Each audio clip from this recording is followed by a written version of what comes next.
네, 의사에서 국와 심판과 구원 속에 도래하는 하나님 나라 63장부터 65장 말씀 함께 보도록 하겠습니다. 먼저 63장 1절부터 14절 말씀 통해서 첫 번째 챕터 악한 세력을 향한 하나님의 심판입니다. 하나님의 심판의 말씀이 1절부터 63장 1절부터 6절까지 나오는데요. 특별히 악한 세력을 향한 하나님의 심판입니다. 앞에 64장까지 말씀 속에 앞에 보면 하나님께서 시온 즉 예루살렘을 향해서 이제 그들을 온전히 회복하실 것이고 또한 그로 인해 하나님께서 영광도 받으시고 그들을 영화롭게 하실 것을 약속을 하시죠. 그러면서 여호와의 종들에 대해서 선포하시면서 그들이 세상을 향해서 복음을 두고 나아갈 것이다 라는 약속의 말씀을 합니다. 그러면서 이제 65장으로 넘어오면서는 하나님을 이제 대적하는 그런 모든 악한 세력에 대해서 하나님의 심판의 예언을 하시는데, 특별히 하나님의 심판의 예언을 하면서 언급하시는 그 대상이 에돔 또 보스라라는 이름이 등장합니다. 그러니까 에돔 또 보스라는 모든 악한 세력을 대표하는 그 대표성을 가진 이름입니다. 특별히 보스라는 에돔에 있는 주요 도시이죠. 그러니까 에돔을 말하는 겁니다. 그러니까 에돔 그러면 그 지리적으로도 에서의 자손들이 있는 그 땅이 에돔 땅이고 지금 이제 뭐 지리적으로 보면 요르단에 있는 페트라 지역 그쪽이 이제 그 에돔 족속이 있었던 곳이죠. 에서의 족속들이 에서의 후손들이 살았던 그곳에 있는 한 또 주요 도시가 보스라인데 그래서 에돔 또는 보스라라고 표현하는 것은 그 지정학적으로도 그런 지역이 있지만 특별히 바벨론이 어떤 악한 부분에서의 어떤 그 대표적인 이름을 띠고 있는 것처럼 에돔도 그런 악의 세력의 대표성을 띠는 이름 중에 하나가 에돔입니다. 그래서 이 에돔을 향한 하나님의 진노의 심판을 선포하시는, 그래서 에돔만을 이야기하는 것은 아니고 이 에돔의 이미지가 이제 하나님을 대적하는 성도들을 하나님을 대적하고 또 성도들을 핍박하는 모든 사탄의 세력을 의미하는 것이 이 에돔이죠. 왜냐면 이스라엘 백성과의 그 역사 속에서 이 에돔은 끊임없이 갈등의 관계였었고 하나님께서 에돔을 향해서 저주하는 말씀을 하시고 이런 부분에서 에돔은 하나님의 공동체를 계속해서 핍박하고 힘겹게 했던 그런 족속이기도 하고 그런 부분에서 어떤 비유적으로 상징적으로 에돔이라고 하면 그런 모든 사탄의 세력을 의미하는 부분에서의 이름으로 어, 기록되고 또 예언되어집니다. 그래서 이 에돔이 이런 이미지 속에서 즉 에돔 그러면 사탄의 세력을 의미하는 것으로 이해하시면서 말씀을 보시면 되겠습니다. 이들을 향한 하나님을 대적하는 자들 특히 또 모든 사탄의 세력을 향해 하나님의 진노의 심판을 63장 1절부터 6절 말씀에서 선포하시죠.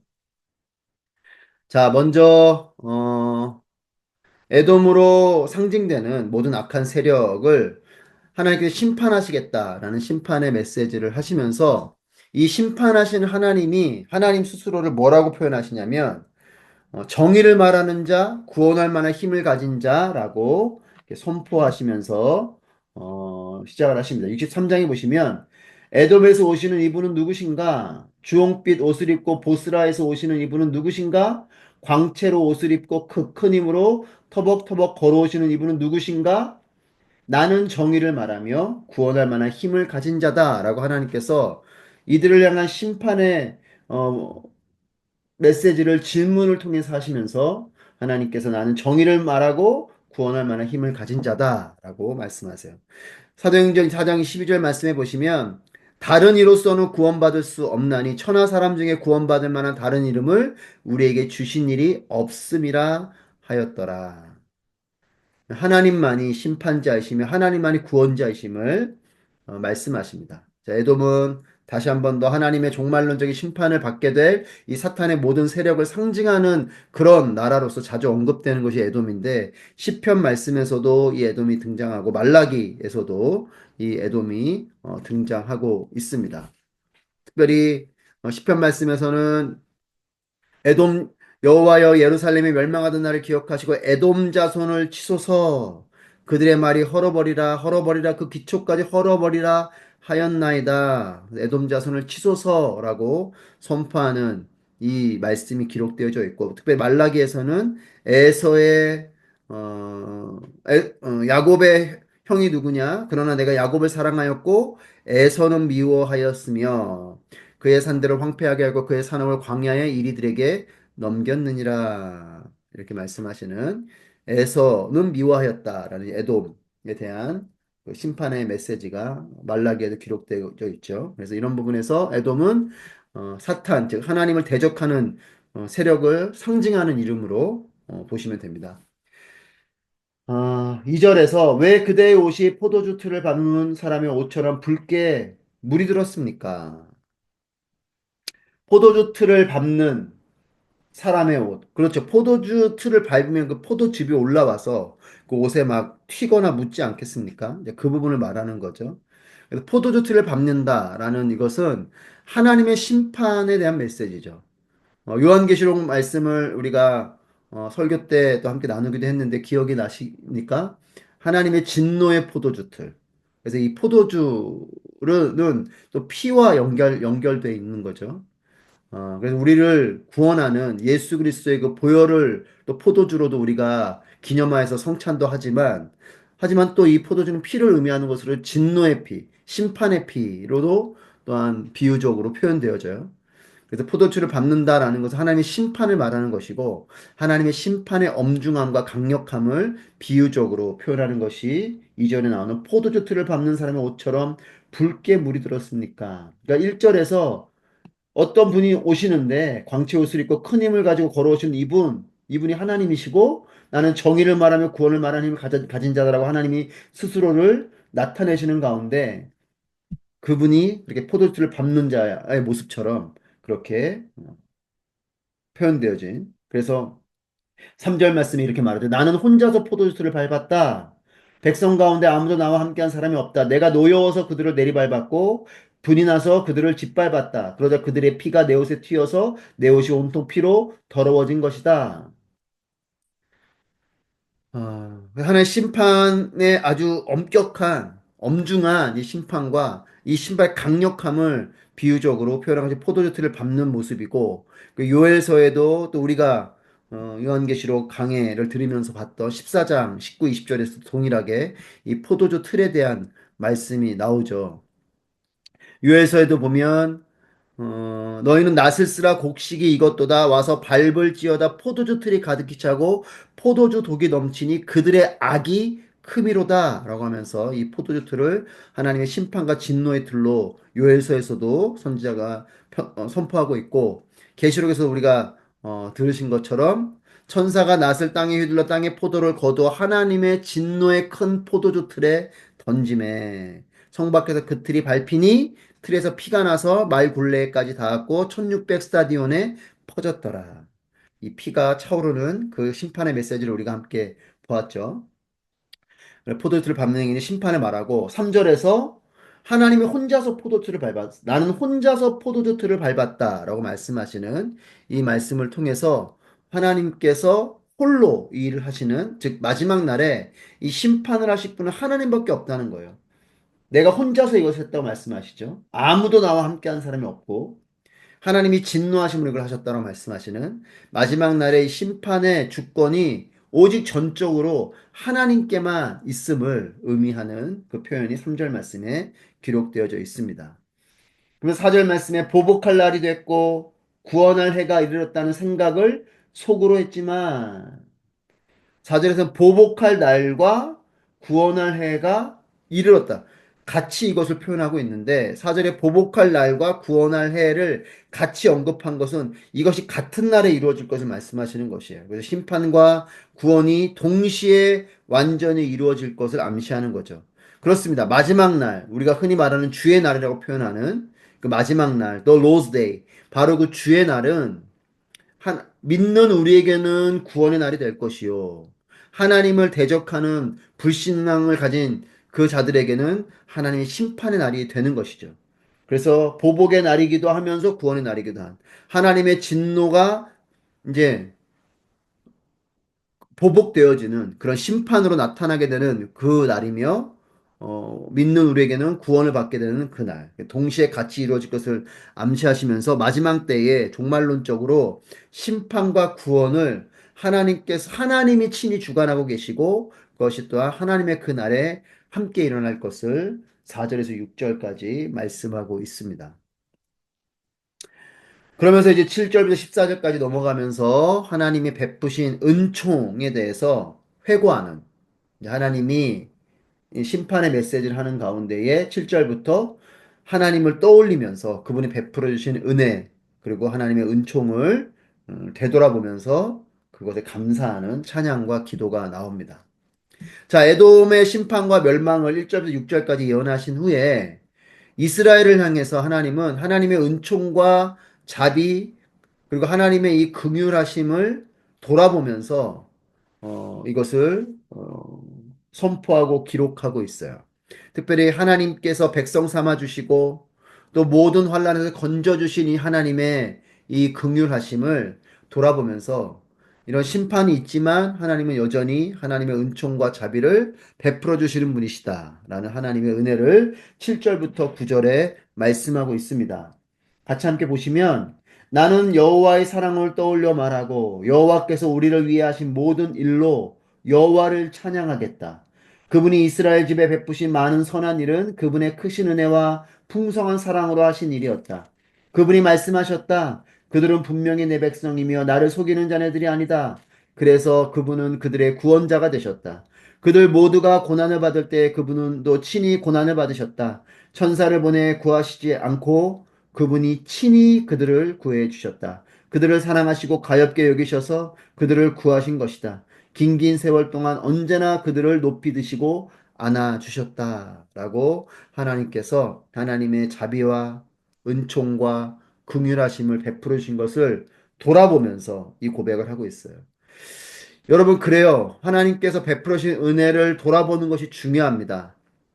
광야를 걸어간 이스라엘 백성들이 우리가 지금도 민수기 말씀을 보고 있지만 큐티를 통해서 우리가 묵상하지만 지난 시간 동안에 베풀어 주신 하나님의 은혜를 그들이 기억한다면 앞으로 나아가는 길에도 그들은 그 하나님의 은혜를 기억하며 믿음으로 또 하나님을 기대하며 나아갈 것이에요.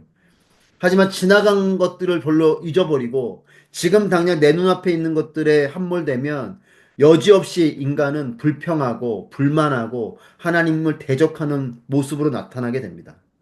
지난날의 은혜를 기억하는 사람들. 여러분, 그 사람들은 내게 지금 다가오는 고난이 올 때 지난날의 은혜를 가지고 와서 고백하는 거죠.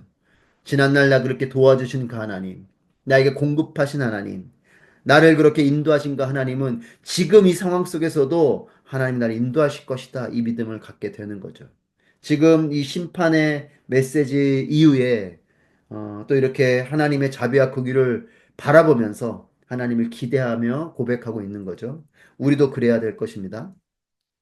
자, 그러면서 이스라엘이 그럼에도 하나님께 반역을 하는 이런 부분 10절에 보면 그러나 이렇게 나오죠. 그러니까 7절부터 9절까지 은혜의 고백을 하면서 하나님이 이런 하나님, 이런 자비와 긍휼을 베풀어 주신 하나님이라고 고백을 하는데 그러나 여러분들 성경을 보면서 그러나가 문제죠. 그러나가 하나님의 은혜를 고백하면서 이런 하나님이신데 10절에 보세요. 그러나 그들이 반역하고 그분의 거룩한 마음을 슬프게 했다. 10절에서. 그래서 그분은 그들의 원수가 되셔서 친히 그들과 싸우셨다. 여러분, 하나님이 이스라엘 백성들과 원수의 관계가 된 것은 하나님 때문입니까? 이스라엘 백성 때문입니까? 이스라엘 백성들 때문인 거예요. 내가 하나님과 그렇게 뗀뗀한 관계가 되는 건, 하나님과 내가 그런 긴장감 있는 관계가 되게 되는 건 하나님 때문이 아니고 나 때문입니다. 그러나, 그래서, 이걸 잘 기억하십시오. 이스라엘이 이런 하나님의 긍휼하심을 돌아보면서 찬양하고 노래하는 이 선지자의 노래와 달리 이스라엘 백성들은 하나님께 반역했고 그분의 거룩한 마음을 슬프게 했고 그래서 하나님이 그들의 원수가 되시는, 그래서 하나님 그들과 싸우시고 그들을 심판하시는 이런 모습이 됐다는 거죠. 하지만 11절부터 또 14절 말씀 보시면 그러다가 그들은 11절 보시면 오래전 모세의 시절을 떠올렸다. 양떼를 거느리던 목자를 바다에서 이끌어 올리신 그분이 지금은 어디에 계실까? 그들 가운데 그분의 거룩한 영을 넣어주신 그분이 지금은 어디에 계실까? 그분의 영광스러운 팔로 모세의 오른손을 붙들어 이끄시고 백성 앞에서 물을 갈라서 그 이름을 영원히 명예롭게 하신 그분이 지금은 어디에 계실까? 말이 들판을 내달리듯 그들을 이끌어 비틀거리지 않고 깊은 바다를 걸어가게 하신 그분이 지금은 어디에 계실까? 평원으로 내려가는 솥대처럼 여호와의 영이 그들을 쉬게 하셨다. 주께서 이렇게 주의 백성을 인도하셔서 그 이름을 스스로 영광스럽게 하셨다. 하나님께서 이스라엘 백성들을 향해서 하지만 그들이 하나님께 또한 돌이키고 하나님을 기억하고 하나님께 회개하고 또 하나님을 부르면 하나님은 다시 한번 또 은총을 베풀어 주시고 구원해 주실 것을 말씀하시는 겁니다. 그러면서 하나님의 평안의 영화, 그러니까 영원히 주실 그 평안을 하나님께서 허락하신 이 하나님의 자비하심을 다시 한번 더 또 돌아보면서 이 하나님의 이 자비를 강조하고 있는 그래서 7절부터 9절까지 자비와 긍휼을 고백하지만 10절에서 그러나 그들이 여전히 하나님의 마음을 슬프게 하고 반역하는 모습이었지만 11절부터 그러다가 그런 그들이 진노의 자녀의 자리에서도 그럼에도 그들이 다시 하나님을 기억하고 하나님을 부르짖을 때 하나님께서 그들을 구원하시고 14절에서 그렇게 그들을 쉬게 하셨다라는 하나님의 안식을 또 말씀하시죠. 여러분 이것이 사실은 인류의 역사였고 이스라엘 백성들의 역사죠. 하나님의 자비와 긍휼, 은혜와 사랑, 그리고 하나님의 건지심과 구원하심과 인도하심. 이 은혜의 터 위에서 이스라엘 백성들이 하나님을 찬양하며 나아가지만 여지없이 또한 그들은 하나님께 불평하고 대적하고 불신하며 하나님 원망하는 또 하나님을 신뢰하지 아니하고 다른 신을 섬기는 이와 같은 죄악을 범하고 그로 인해서 하나님께 그들을 또한 매를 때리시고 매를 맞는 가운데 그들이 다시 한번 더 하나님께 회개하고 우리가 잘못했습니다. 아니면 지난날 하나님 이런 은혜를 베푸셨는데 우리가 이와 같이 완악했습니다. 라고 회개하고 또 하나님께 엎드리면 하나님이 또 그들을 용서하시고 그들을 건져주시고 그러면 그들은 그들에게 다시 하나님의 평화가 임하고 하지만 또 그 평화 가운데 또 죄를 범하고 이것이 반복적이었던 거죠. 이것을 동일하게 말씀으로 기록하고 있습니다. 특별히 8절 말씀에 보면 하나님께서 이스라엘 백성들을 이렇게 말씀하세요. 그들은 분명히 내 백성이며 하나님 백성을 말씀하시면서 나를 속이는 자녀들이 아니다 이렇게 말씀하시는데 나를 속이는 자녀들이 아니다라는 말은 이스라엘이 정말 거짓말을 하지 않는 존재라는 뜻이 아니고 하나님이 이스라엘 백성들을 친히 그들이 비록 거짓도 하고 잘못도 하지만 하나님이 그들을 그렇게 불러주시는 거예요. 하나님께서 우리를 의롭다고 칭해 주시잖아요. 그건 뭡니까? 내가 정말 죄가 없어 의롭다고 하시는 것이 아니고 나는 죄가 있는 죄인이지만 하나님께서 예수 그리스도를 믿는 그 믿음을 보시고 예수의 보혈로 우리의 죄를 씻어 주시고 하나님이 우리를 의롭다라고 불러주시는 거죠. 의롭다고 칭해 주시는 겁니다. 그것처럼 이 말씀도 나를 속이는 자녀들이 아니다라고 하나님이 그들이 정말 진실된 자고 정직한 자들이다라고 하나님이 이스라엘 백성들을 그렇게 그런 정체성으로 그들을 불러주시는 것이고 이것은 결국 출애굽기 19장 6절에 있는 거룩한 백성으로 그들을 부르신 것을 다시 한번 상기시켜 주시는 거죠. 여러분들 여기 계신 분들은 다 자녀들이 있으시니까 이 말이 더 이해가 되실 것 같은데 자녀들이 부족함이 있어도 우리 부모님으로서 자녀들을 격려해 주잖아요. 그래, 그래도 잘할 거야. 우리 아들, 우리 딸 정말 좋은 우리 아들, 우리 딸이지 이렇게 말해 주는 거. 여러분, 그게 정말 좋고, 정말 잘해서가 아니라 부모님으로서 다시 한 번 더 그 정체성을 부여해주고, 또 그렇게 격려해주는 거잖아요. 출애굽기 19장 6절에 보면, 너희가 내게 대하여 제사장 나라가 되며 거룩한 백성이 되리라.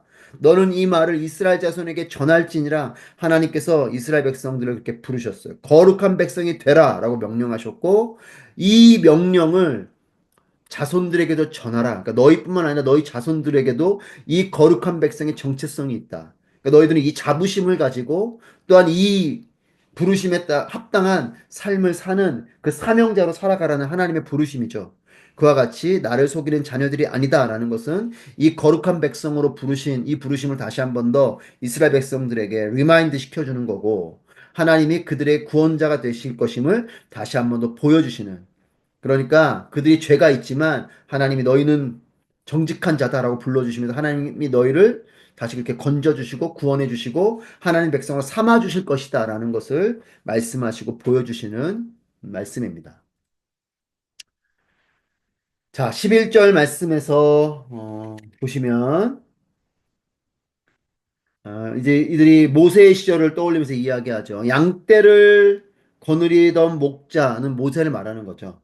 그리고 바다에서 이끌어 올리셨다라는 표현도 이것은 홍해 사건을 암시하는 거죠. 그래서 11절부터 13절 말씀은 홍해 사건을 그대로 가지고 와서 모세가 바다를 가르고 물 하나님 가르신 거죠. 그리고 그들을 이끌어서 마른 땅을 이런 물이 양쪽으로 열렸으니 바닥이 질퍽질퍽한 텐데 그것이 아닌 마른 땅을 건너갔다고 말하고 또 그곳을 그들은 마른 땅이기 때문에 또 가축들과 이런 거를 끌고 빠르게 건너갔겠죠. 그렇게 건너가고 이제 쫓아오던 애굽의 군대는 다시 바닷물이 합쳐지면서 그들은 거기에 그대로 물속에 수장이 되게 되는 이 사건. 그래서 양떼를 거느린 목자는 모세를 말하고 바다에서 이끌어 올리셨다라는 것은 이스라엘 백성들이 바다를 통과한. 여러분 그래서 이것은 또 물세례랑도 연결이 되는 거고요. 물속을 통과해 다시 올라오는 이것은 우리가 죽었다 살아나는 이 부활의 의미를 상징하기도 하고 세례를 상징하는 것이기도 하고 그러니까 이스라엘 백성들이 단체로 그대로 바닷속으로 들어갔다 나온 물론 그들은 마른 땅을 걸었지만 실제적으로 바닷속으로 들어갔다 나온 거죠. 그렇게 바다에서 이끌어 올려진 그런 존재들 하나님의 세례를 받은 존재들 그런 백성들로 이제 거듭나서 광야를 걸어가는 모습인 거죠. 이렇게 하나님께서 건지셨다라는 말씀을 이렇게 비유적으로 또 이 이사야 말씀에서도 그걸 가져가서 말하면서 14절 말씀에서 보면 주께서 이렇게 주의 백성을 인도하셔서 그 이름을 스스로 영광스럽게 하셨다. 그러니까 하나님께서 이스라엘 백성들을 출 이집트 하신 애굽에서 건지신 이 모든 이 건지심의 결론은 하나님의 이름이 영화롭게 되는 것이에요. 그러니까 구원을 이루시는 이 일은 우리에게도 영광스러운 일이지만 이 일을 이루시는 하나님이 영광 받으시는 일인 거죠. 정말 이스라엘 백성들의 그 출애굽의 사건을 본 자들은 그런 고백을 하게 되는 겁니다. 놀라우지 하나님 높여드리는 거죠. 우리를 그렇게 그들에게는 바다를 맞닥뜨렸을 때는 절망이었을 겁니다. 길이 없죠. 이대로 우리는 죽었구나 싶은데 그 길이 열리는 것. 여러분 이것이 하나님의 영광을 보게 되는 일이에요. 우리의 삶에도 마찬가지입니다. 내 인생의 길이 막히는 것 같아도 그 막힌 그 길에서 하나님의 영광을 보게 되는 거죠. 어쩌면 때로는 하나님이 그래서 우리의 인생을 코너로 몰고 갈 때가 있고 절벽 끝까지 가게 하실 때가 있어요. 절벽 끝에 가서 더 이상 어떻게 갈 수 없을 때 날아오르는 것을 경험하게 되는 거고 바다 끝까지 갔을 때 더 이상 갈 수 없을 때 홍해가 갈라지는 기적을 보게 되는 거고 요단강 앞에 섰을 때에 더 이상 갈 수 없는데 요단강이 갈라지는 일을 경험하게 되는 그래서 여러분 이런 하나님의 구원을 보며 우리는 우리도 그 은혜를 입지만 이 일을 행하신 놀라운 하나님. 그래서 이스라엘 백성들이 홍해를 건너고 나서 그들이 건너간 다음에 미리암과 함께 탬버린을 치면서 그들이 찬양하잖아요. 내가 주를 찬송하니 높고 영화로우신 주 말과 적군을 죽이셨네. 여러분 이 찬양을 하는 것. 높고 영화로우신 주. 이 놀라운 일을 행하신 하나님을 찬양하는 것. 여러분 이것이 신앙인이 경험해야 될 일이고 여러분들의 삶에 이런 일들이 경험되어지길 바랍니다. 자, 이스라엘 향한 하나님의 은총과 자비를 회고하면서 보여주는 메시지는 첫 번째는 하나님께 이렇게 돌이킬 때, 회개할 때 하나님 용서와 구원을 베푸시는 분이시고 또 두 번째는 하나님은 하나님께서 택하신 백성에 대해서 그들을 향한 사랑은 변하지 않는다는 거예요. 여러분, 하나님이 심판도 하셨다가 구원도 하셨다 하는 건 왜 그렇습니까? 하나님의 마음이 왔다 갔다 해서 한 게 아니죠. 우리가 왔다 갔다 해서 그런 거예요. 우리가 하나님과의 관계를 계속적으로 맺어가면 하나님은 동일한 사랑으로 우리와 함께 하실 텐데 우리가 자꾸만 하나님을 배반하고 하나님을 떠나고 선악과를 따먹고 하나님께 불평하고 그러니까 하나님께서는 또 그렇게 매를 때리시고 그렇지만 또 그들을 건지시고 하나님이 왔다 갔다 하시는 것 같지만 사실은 우리가 왔다 갔다 하는 거죠. 그러니까 우리를 향한 하나님의 사랑은 영원 불변한 겁니다. 자, 그러면서 이제 이 본문을 통해서 우리가 또 주목해 볼 것은 10절, 11절 말씀을 통해 우리가 주목해 보는 것은 뭐냐면 거기에 그분의 거룩한 영이 나옵니다. 11절에. 10절, 11절에서 여러분 특별히 이 말씀은 개역 개정 말씀을 보시면 훨씬 더 좋으신데 개역 개정 말씀의 63장 10절, 11절 말씀 보시면 10절이 이렇게 기록하고 있어요. 그들이 반역하여 주의 성령을 근심하게 하였으므로 그가 돌이켜 그들의 대적이 되사 친히 그들을 치셨더니 이렇게 나옵니다. 우리말 성경에는 거룩한 마음을 슬프게 했다 이렇게 나오죠. 친히 그들과 싸우셨다 이렇게 나오는데 개역 개정에서 그들이 반역해서 주의 성령을 근심하게 했다 이렇게 나오고 그리고 11절에서도 어, 백성이 옛적 모세의 때를 기억하여 이르되 백성과 양떼의 목자를 바다에서 올라오게 하신 이가 이제 어디 계시냐 그들 가운데에 성령을 두신 이가 이제 어디 계시냐 이렇게 나옵니다.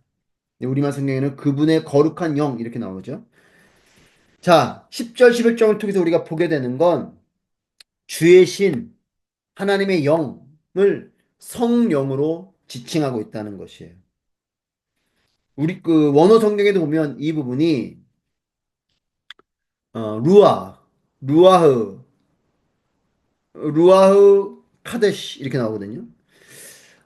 여러분 그 교재에도 이렇게 쓰여져 있는데 이 주의 신을 성령이라고 표현하고 있어요. 영어는 Holy Spirit인데 구약에서 이렇게 하나님의 영, 주의 신,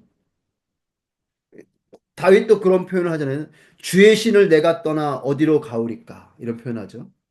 이 주의 신을 성령이라고 표현한 것은 세 군데가 나오는데 그 중에 두 군데가 이사야서에 나와요. 60장, 이곳, 63장 10절, 11절 이 두 군데랑 그 다음에 10편, 51편, 11절에 나오는데 이렇게 이 세 군데에서 이 성령이 기록되어지는데 그 중에 두 번이 이사야서에 나옵니다. 그러니까 성령이라고 언급되는 여러분 그 꾸불꾸불한 글씨가 히브리어인데 지금 이스라엘 사람들이 뭐 지금 이스라엘 사람들도 약간 현대 히브리어를 쓰지만 이제 이거는 고대 히브리어지만 아랍어랑 똑같이 오른쪽에 왼쪽으로 읽는데 이게 루아흐입니다. 오른쪽에 있는 우리 편으로 볼 때는 오른쪽에 있는 단어 그 먼저 읽게 되는 루아흐 캐더시인데 여러분 카도시라고 여러분 잘 알고 계시죠? 그 카도시가 뭐냐면 거룩하다는 뜻이에요. holy라는 뜻이고 루아흐는 사실은 호흡, 생기 이런 뜻입니다. 그래서 이게 루아라는 이름을 또 짓는 부모님들도 계시던데 이것이 호흡, 생기, 특별히 생령, 영. 그래서 하나님께서 그 우리에게 그 영을 불어넣어 주시는 호흡을 불어넣어 주시는 사람을 지시고 그 코에 생기를 불어넣으시는 이것이 루아흐 이 하나님의 바람 호흡인데 이 루아흐 캐더시 그 거룩한 성령, 거룩한 영이란 뜻이죠. 이것이 세 번 기록됩니다. 여러분 교재에 있는 그 꼬불꼬불한 히브리어 글씨가 루아흐 케드시라는 뜻이에요. 자, 그래서 10절, 11절에서 이렇게 성령에 대해서 기록하고 있고, 특별히 10절에 보면 하나님을 우리말 성경 개역개정을 보면 그들이 반역하여 주의 성령을 근심하게 하였다 이렇게 기록합니다. 하나님을 반역하는 것은 성령을 근심하게 하는 것이에요. 하나님을 반역하면 성령이 근심하십니다. 반대로 성령을 근심케 하는 건 다른 게 아니고 하나님을 반역하는 거예요. 그러니까 아담과 하와가 선악과를 따먹는 그 순간 성령님께서 근심하시는 거죠. 마음이 무너지시는 거예요. 그리고 그거에 대한 결과가 뭐냐? 하나님의 심판이 임하게 될 것이라는 겁니다. 그래서 10절에 보시면 주의 성령을 근심하게 하였으므로 그가 돌이켜 그들의 대적이 되사 친히 그들을 치셨다. 그러니까 과정이 뭐예요? 반역하면 성령이 근심하시고 이 성령께서 근심하시는 일은 심판으로 이어진다. 마태복음 12장 32절에서도 또 누구든지 말로 인자를 거역하면 사하심을 얻되 누구든지 말로 성령을 거역하면 이 세상과 오는 세상에서도 사하심을 얻지 못하리라. 그러니까 성령을 근심케 하는 이 일은 하나님의 심판을 받을 일이라는 거죠. 누가복음 12장 10절에서 또 누구든지 말로 인자를 거역하면 사하심을 받으려니와 성령을 모독하는 자는 사하심을 받지 못하리라. 하나님을 반역할 성령을 근심케 하는 이 일은 하나님의 심판에 임하게 될 것을 말씀합니다. 자, 이사야서 63장 15절부터 64장 12절까지 말씀을 우리가 함께 볼 텐데요. 15절부터 19절 그리고 64장 또 1절부터 12절 말씀을 봅니다. 자, 이제 지난 그 시간들을 돌아보면서 하나님의 백성 뭐 출애굽한 이 홍해 사건을 또 예표로 들면서 이야기를 하는데 하나님의 백성의 이 구원은 전적으로 오직 여호와 하나님만이 그분의 영원 불변하시는 조건 없는 이 사랑과 하나님의 조건 없으신 이 은총으로 인해서 주어지게 된다. 그러니까 심판도 하나님의 주권 아래 있고 구원도 하나님의 주권 안에 있으며 특별히 하나님의 이 구원은 하나님을 거역하는 성령을 근심케 하는 이런 죄악을 범한 이스라엘 백성임에도 불구하고 하나님께서 그들이 하나님께로 돌이킬 때에 그들을 용서해 주시고 그들을 구원해 주신 이 하나님의 구원의 사건, 지난 사건들을 다시 한 번 더 기억하게 하면서 이런 하나님이시니 하나님께 늘 머물고 또 하나님께 돌이키고 하나님과 동행하라라는 이 메시지를 전하면서 이제 지난 시간을 통해 지난 날을 돌아보며 하나님의 구원이 하나님의 이 사랑과 은총 가운데 있음을 말합니다. 그러면서 이제 이사야가 그 말씀에 이어서 15절부터 해서 간절한 이 간구의 기도를 하기 시작합니다. 특별히 하나님의 구원 역사가 온전히 이루어질 수 있도록 그러니까 14절까지 지난 날들을 돌아보면서 하나님이 이런 하나님이심을 이스라엘 백성들에게도 각인시키고 또 하나님께도 이런 부분을 호소하는 거죠. 하나님 이런 하나님이시지 않습니까?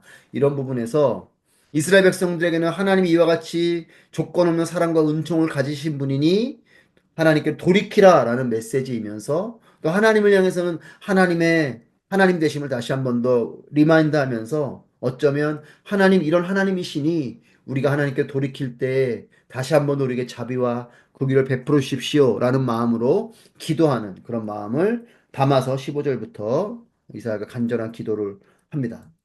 63장 15절부터 64장 12절까지 말씀은 장르상으로는 남은 자들의 기도 또는 민족시, 그러니까 이스라엘 백성을 향한 민족을 향한 보통 이제 시편 같은 거 할 때에 이런 장르를 나누잖아요. 뭐 탄원시가 있고, 그다음에 뭐 감사시, 그다음에 찬송시, 뭐 이런 또 민족을 위한 노래, 민족시 이런 것들이 있는데 남은 자들의 기도, 그러니까 남겨진 자들, 하나님께서 이런 심판의 자리에서도 렘넌트들, 하나님께서 남게 하시는, 건져주시는 그 사람들의 기도, 그들을 위한 기도이기도 하고, 그들이 하는 기도이기도 하고, 이 남은 자들의 기도와 함께 또 이스라엘 민족을 향한 이 민족시로서 이 또 내용들이 이 기도문은 그렇게 구분할 수 있고, 또 62장 앞에 부분이죠. 1절부터 12절까지 여호와의 종에 대한 그 여호와의 종으로 오시는 이 메시아, 그러니까 예수 그리스도를 말하는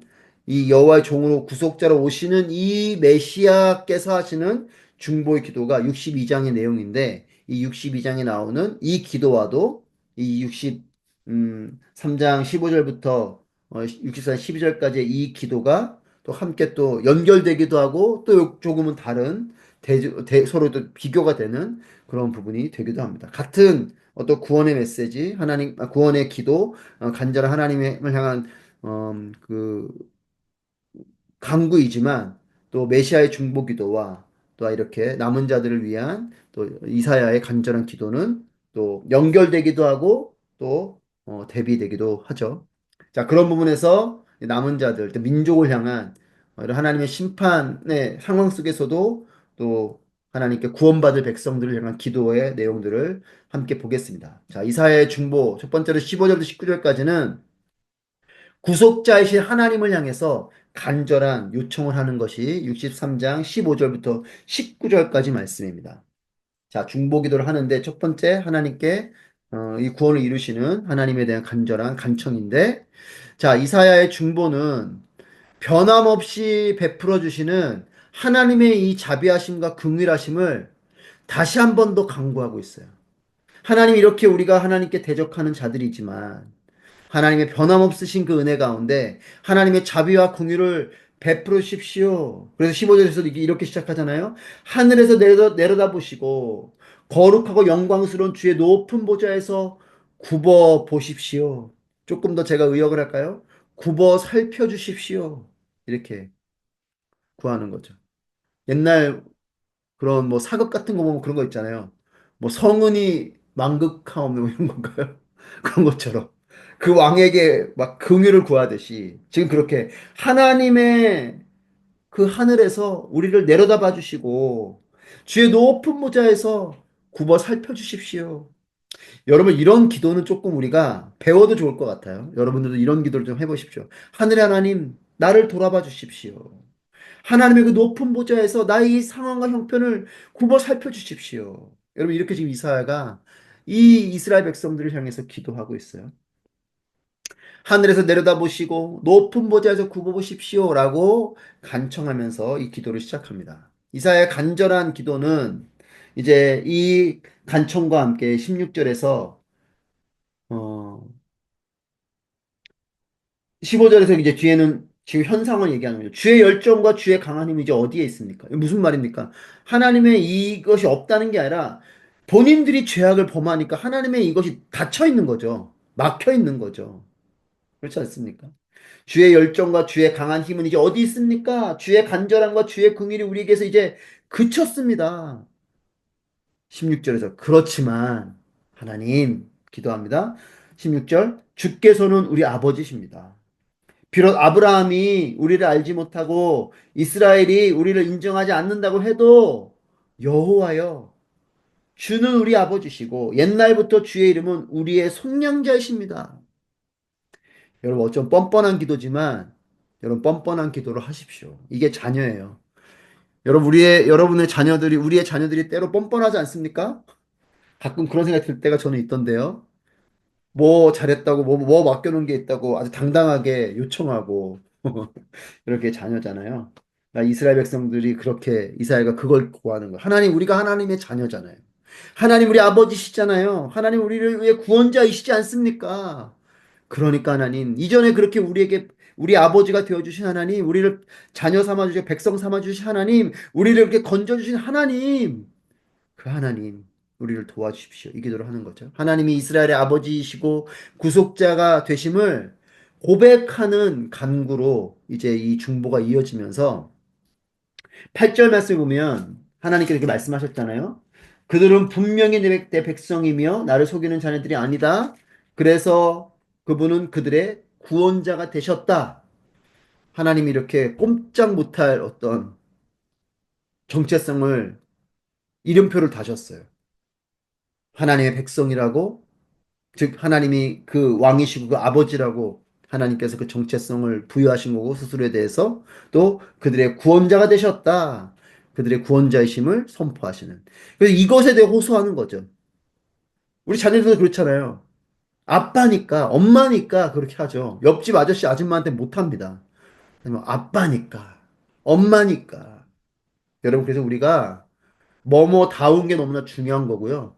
그 정체성이 너무나 중요한 거고, 그 정체성에 따른 관계성이 중요한 거예요.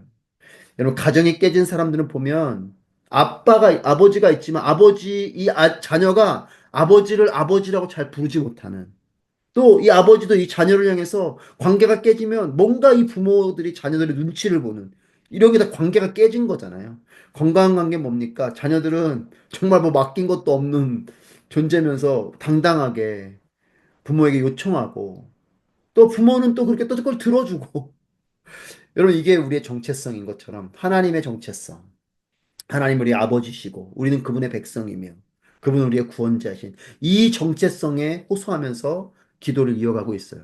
그러면서 하나님의 이 아버지의 사랑 그리고 구원해 주실 것을 약속하신 이 약속을 믿는 이 믿음을 가지고 고백하는 겁니다. 16절 말씀에서 그 고백을 하고 있는 거잖아요. 우리 아버지시고 우리의 속량자이시지 않습니까? 여러분 그렇기 때문에 말씀을 통해서 하나님이 어떤 분이신지 아는 게 너무나 이런 분은 필요하고 중요한 겁니다. 하나님이 어떤 분이신지, 하나님의 성품, 하나님의 정체성, 또 하나님의 마음, 하나님께서 하신 말씀을 통해서 그 주신 약속, 이런 거 우리가 알고 기도하는 것과 그냥 기도하는 거는 조금은 더 결이 다른 기도가 되겠죠. 이사야는 이걸 알고 하나님께 이렇게 기도하고 있습니다. 자, 17절부터 19절 말씀을 통해서 여호와여 17절 왜 우리를 주의 길에서 떠나 헤매게 하시고 우리의 마음을 굳어지게 하셔서 주를 두려워하지 않게 하십니까? 주의 종들을 굽어 살피시고 주의 유산인 지파들을 생각하셔서라도 돌아와 주십시오. 잠시 동안 주의 백성이 주의 성소를 차지했었지만 이제 우리의 원수들이 주의 성소를 짓밟았습니다. 우리는 주께서 오랫동안 전혀 다스린 적이 없는 사람들처럼 됐습니다. 주의 이름을 부르지 않는 사람들처럼 됐습니다. 17절부터 19절까지는 뭡니까? 이스라엘이 하나님께 패역을 했고 이스라엘이 하나님께 충성하지 않은 것으로 인한 죄악의 결과잖아요. 그러니까 하나님이 야속한 게 아니고 자기들이 그런 죄를 범해서 하나님께서 지금 이와 같이 야속한 존재와 같이 된 거지만 사실은 이스라엘 백성들이 자초한 일이죠. 그렇기 때문에 이런 징계를 받은 것이고 그 징계의 고난 속에 있는 이스라엘의 이런 비참한 모습과 안타까운 모습을 스스로 이런 표현으로 호소하고 있는 거죠.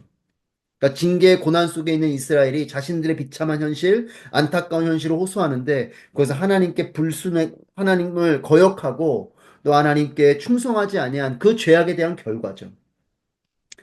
그럼에도 이런 가운데 있는 이들이 하나님, 하지만 이런 우리를 말은 그렇게 안 써 있지만 하나님께 간구한다는 건 뭡니까? 하나님 이런 우리를 굽어 살펴주시고 우리를 용서해 주시고 하나님의 구원과 하나님의 회복과 그 은총을 베풀어 주십시오라고 간절히 이사야가 중보하고 기도하고 있습니다. 특별히 18절 말씀에 보면 원수들이 주의 성소를 짓밟았습니다. 이렇게 말하고 있어요. 여러분 이것은 바벨론 포로로 끌려갈 때에 예루살렘 성전이 다 파괴되는 그 모습을 말하는 거죠. 그러니까 그들이 예루살렘에 있었고 이스라엘 백성들이 그 남유다 백성들, 유다 백성들이 이스라엘에 있었고 예루살렘에서 그 성전을 그렇게 지키고 있었지만 결국은 바벨론, 아수르가 침공하는 것까지는 어떻게 막아냈지만 결국 바벨론에게는 패배하면서 결국 그 성전이 다 무너지고 그 예루살렘 성도 무너지고 그들이 다 포로로 끌려가는 이 이야기를 주의 성소를 짓밟았다. 즉 주의 백성이 주의 성소를 차지하긴 했었지만 이제 우리 원수들이 주의 성소를 짓밟았다라는 것이 이제 그 부분을 표현하고 있는 것이죠. 그러면서 19절에서도 전혀 다스린 적이 없는 사람들처럼 됐다. 주의 다스림을 받지 못하는 사람들처럼 됐다. 그러니까 주께서 오랫동안 우리를 다스린 적이 없는 사람들처럼 주의 이름을 부르지 않은 사람들처럼 뭐 육체적인 부분을 보면 고아와 같이 됐다는 뜻이죠. 아버지가 있지만 아버지가 없는 자와 같이 아버지의 이름을 한 번도 불러보지 못한 자와 같이 그렇게 됐다 이런 표현이죠. 그러니까 죄악으로 인해서 이스라엘 백성들이 이와 같은 하나님의 심판 가운데 이런 하나님 절망적이고 비참한 이런 현실을 맞이하게 됐고 그것에 대한 절절한 절규를 하는 모습이고 하지만 이런 가운데 또 이들이 19절 말씀 참 안타까운 것이 이런 자신들의 모습을 뭐라고 이제 그렇게 표현하고 있냐면 이스라엘을 하나님 백성으로 인정할 수 없는 그 정체성이 그러니까 고아와 같이 된 거죠. 원래 아들인데 원래 딸인데 고아처럼 돼버린. 그러니까 이런 정체성과 또 스스로 존재하고 있는 이 존재의 목적을 잃어버린 것과 같은 이런 고통을 스스로 고백하고 있는 겁니다. 우리의 아버지이시지만 우리 아버지와 자녀의 이 관계를 스스로 깨뜨린 거죠. 깨뜨렸고 여러분 그것을 간접적으로 보여주는 게 그 신약에 나오는 예수님께서 물론 비유로 말씀하신 거지만 그 우리가 흔히 말하는 탕자의 비유라고 표현하는 사실 이제 그 돌아온 아들에 대한 이야기인데 그 둘째 아들이 와서 뭐라 그럽니까? 내가 아들이 아니 날 종으로 받아주십시오 이 얘기를 하잖아요. 원래 아들인데 자신이 그 아버지의 관계를 깨뜨리고 그렇게 자기가 그 스스로가 관계를 깨뜨린 거 스스로가 아니까 난 더 이상 아들일 수 없고 나는 종으로라도 아버지 집에 가야겠다. 여러분 그게 지금 정체성을 잃어버린 거잖아요. 자신의 존재 목적이 상실된 거잖아요. 얼마나 고통스러운 일입니까? 하지만 그 고통 가운데 돌아온 거잖아요. 그것처럼 이스라엘 백성들도 마찬가지예요. 정체성, 자신의 존재 목적을 잃어버린 것과 같은 그 고통스러움을 스스로가 그렇게 토해내듯이 고백하고 있는 겁니다. 이것이 죄악의 결과입니다. 죄를 짓는 일이 뭐 좀 그럴 수 있지 이렇게 가볍게 여기게 되지만 그렇지 않아요. 여러분 이 죄의 문제는 성령을 근심하게 하는 일이요. 하나님과 관계가 깨어지는 일이에요. 그래서 이것을 해결하기 위해서, 근데 이건 우리의 힘으로 해결할 수가 없기 때문에 예수께서 오신 거잖아요. 그래서 끊임없이 이 죄의 문제를 해결하고, 회개하고, 예수의 보혈을 의지해서 하나님이 예수를 통해 그 길을 열어주셨으니까 이제 열린 길이 있어요. 그 대신 그 길을 열심히 가셔야 돼요. 성전의 휘장이 갈라졌어요. 갈라진 걸 멀뚱멀뚱 보고만 있으면 안 됩니다. 성소 안으로 들어가야죠. 그러니까 길을 열어주셨으니 이제 길이 그전엔 길도 없었는데 길이 생겼으니 이제는 뭘 해야 됩니까? 그 길을 열심히 가야 돼요. 회개하고 하나님께로 가고 그렇게 해서 계속 정체성을 이어가야 되는 것입니다.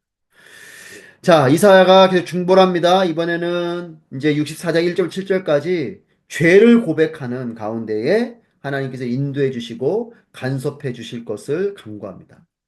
자, 앞에서는 이사야가 탄식한 가운데 이사야가 더 이상 이스라엘 백성들을 이제 내버려 두지 마시고 하나님께서 이제 64 1절 3절에서 이런 이런 정말 절규할 수밖에 없는 이런 상황 가운데 있는 이런 우리를 하나님 이제는 그냥 두지 마시고 하나님께서 오시고 또 우리의 삶 가운데 개입해 주시고 또 우리를 인도해 주십시오라고 간절히 구하는 기도를 1절부터 3절까지 합니다.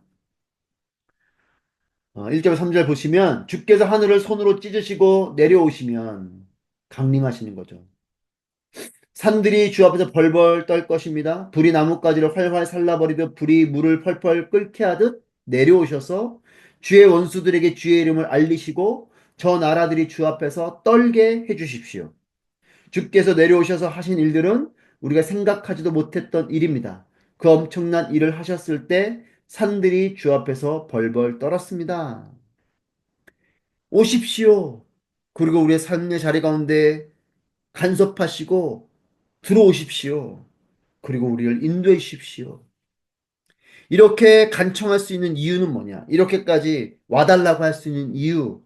그 이유는 4절 말씀에 그 일은 예로부터 아무도 들어보지 못한 일이었습니다. 귀로 듣지도 못했고 눈으로 보지도 못한 일이었습니다. 주 말고는 그 어떤 신이 자기를 기다리는 사람들에게 이런 일을 할 수 있었습니까?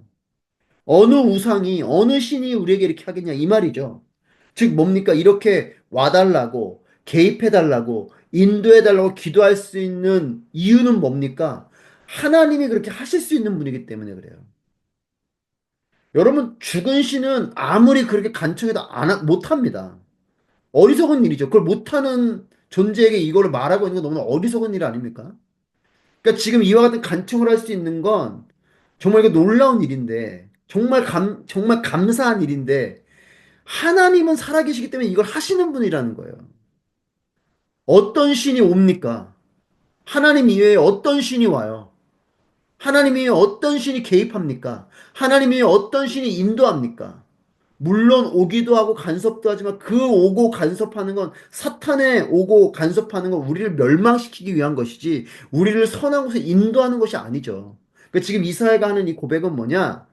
하나님은 살아계셔서 하늘을 찢고서라도 우리에게 오실 수 있는 분이시고 하나님 그렇게 하늘이 가로막을지라도 그것을 찢고서라도 우리에게 와주십시오 라고 말할 수 있는 건 하나님은 살아계신 분이시기 때문에 그렇게 우리에게 오시는 분이고 우리의 삶 가운데 개입하셔서 말씀하시고 우리를 고치시고 우리의 방향도 틀어주시고 그렇게 인도하실 수 있는 분이시기 때문에 하나님만이 유일하신 절대자이시고 하나님의 모든 만물을 창조하신 만물의 주관자이시기 때문에 이 기도를 할 수 있는 거예요. 그러면서 이사야가 이런 고백을 합니다. 그 일은 예로부터 아무도 들어보지 못한 일이었습니다. 귀로 듣지도 못했고 눈으로 보지도 못한 일이었습니다. 하나님이 하신 일은 하나님이 왜 다른 신이 한 적은 들어본 적이 없는 거죠. 다른 신들이 이걸 한 거 본 적도 없는 거죠. 그러니 이건 하나님만이 하시는 일이라는 거예요. 고린도전서 2장 9절 말씀 보면 기록된 바 하나님이 자기를 사랑하는 자들을 위하여 예비하신 모든 것은 눈으로 보지 못하고 귀로 듣지 못하고 사람의 마음으로 생각지도 못하였다 함과 같으니라라고 고린도전서에 바울이 기록해 두는데 이 고린도전서에 기록한 말씀이 바로 이 64장 4절 말씀을 인용한 말씀이에요. 그러니까 바울이 고린도전서에 이렇게 기록한 2장 9절 말씀이 이사야 64장 4절에 있는 아무도 보지 못한 일이고 귀로 듣지도 못했고 눈으로 보지도 못했다라는 이 이사야의 이 선포한 이 이사야의 말씀을 그대로 인용해서 기록한 것이 고린도서 2장 9절 말씀입니다. 하나님이 행하신 그 일은 하나님만이 하신다는 거예요. 하나님 외에 그걸 할 수 있는 사람은 nobody 아무도 없다는 거예요. 하나님 외에는 아무도 없다. 여러분 이걸 믿으십시오. 우리 이런 하나님을 예배하는 거예요. 우리는 이런 하나님께 기도하는 거죠. 하나님은 살아계셔서 우리의 기도를 들으십니다. 하나님을 알고 그분의 역사하심을 깨닫기 위해서는 그래서 필요한 게 있어요. 성령의 조명하심과 도우심이 반드시 필요합니다. 그러니까 보십시오. 아무도 들어보지 못한 일을 하나님은 하셨고, 아무도 보지 못한 일들 하나님 하셨는데, 그것을 우리가 어떻게 알아요? 하지만 성령께서 조명해 주시면 성령께서 깨닫게 하시면 우리는 그것을 보게 돼요. 성령께서 깨닫게 하시면 우리는 듣게 되는 겁니다. 성경에 있는 말씀, 여러분 홍해의 사건 본 사람이 어디 있으며 그걸 실제적으로 그거를 경험한 사람이 누가 있어요? 하지만 성령께서 그걸 조명하시면 이게 우리가 믿어지기 시작하는 거죠. 아, 이게 진짜 있었던 일이고 이것은 놀라운 하나님의 역사구나.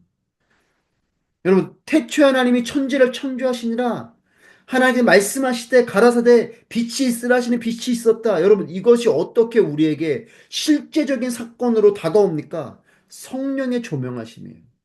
성령께서 이것을 보여주시고 믿게 하시고 깨닫게 하셔 우리가 믿어지는 겁니다. 우리는 이미 성령을 믿고 있기 때문에 그게 자연스럽고 당연한 것처럼 여겨지지만 믿음 없는 사람들은 이런 우리가 이상해요. 이게 어떻게 믿어지냐는 거죠. 이건 허황된 얘기처럼 들리는 겁니다. 여러분, 그래서요, 사실 성경은요, 분명해요.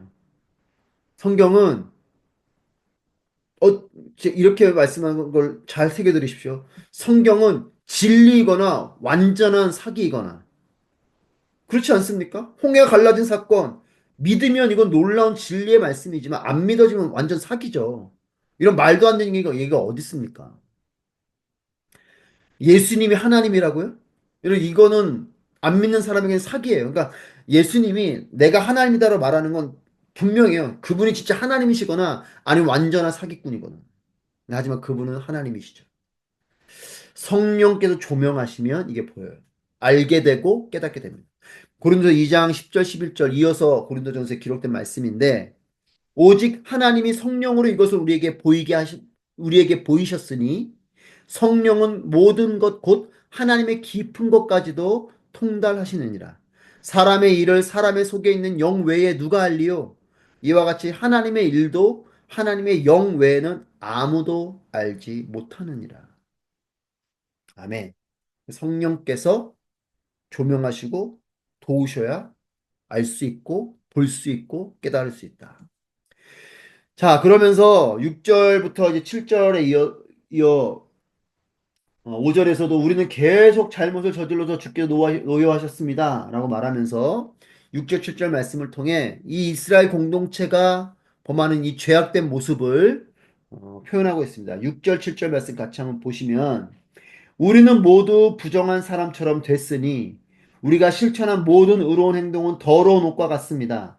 우리는 모두 나뭇잎처럼 시들었으니 우리의 죄가 바람처럼 우리를 쓸어내고 있습니다. 아무도 주의 이름을 부르지 않고 주를 붙들려고 애쓰는 사람도 없습니다.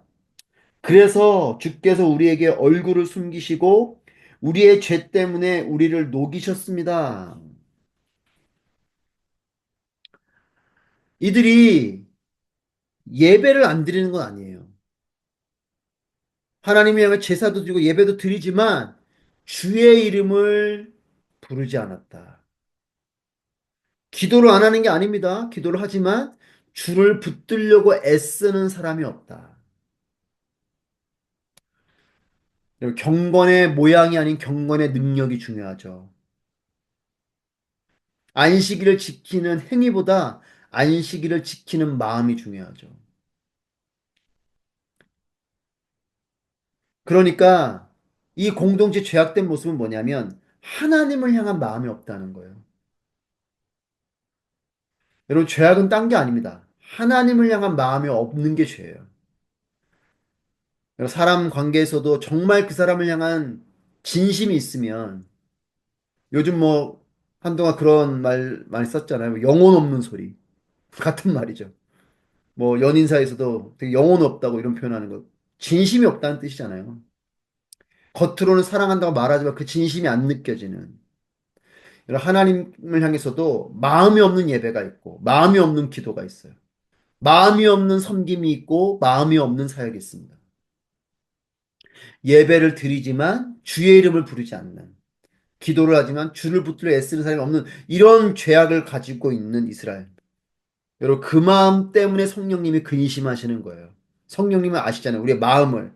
하나님 말씀하시죠. 사람은 외모를 보지만 하나님은 그 중심을 보신다. 하나님 우리의 중심을 보시는 겁니다.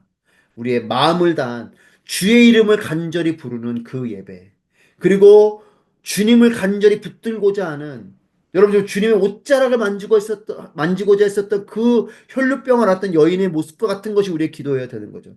주님만이 답이십니다. 주님만이 길이십니다라는 마음으로 기도하는 것이 진정한 기도죠. 그것처럼 이 공동체 제약된 모습, 즉 이런 것을 통해서 하나님과 멀어져 버린, 여러분 그러면 보십시오. 하나님이 멀어진 겁니까? 우리가 멀어진 겁니까? 우리가 멀어진 거죠. 내가 마음을 잃어버린 거예요. 내 마음이 식어버린 겁니다. 내 마음이 이름을 부르지도 않고 붙들려고 애쓰지도 않는 마음, 그 마음이 된 거예요. 그러니까 하나님과 멀어져 버리죠. 이런 멀어져 버린 상황의 처절함을 뭐라고 고백합니까? 7절에서 그렇게 되니까 주님이 어떻게 하십니까? 얼굴을 숨겨버리셨어요. 얼굴을 숨기시고 우리 죄 때문에 우리를 녹이셨다. 이렇게 표현합니다.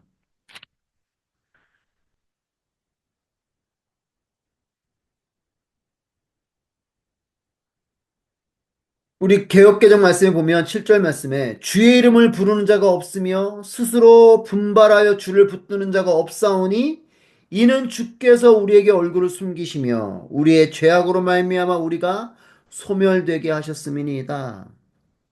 얼굴을 숨기셨다라는 표현을 쓰는데 이 얼굴은 하나님의 은총을 의미합니다. 여러분, 그래서 민수기 6장 말씀에 보면 제사장의 축복이 나오잖아요. 여러분 잘 아시는. 거기에도 이 말씀이 있죠.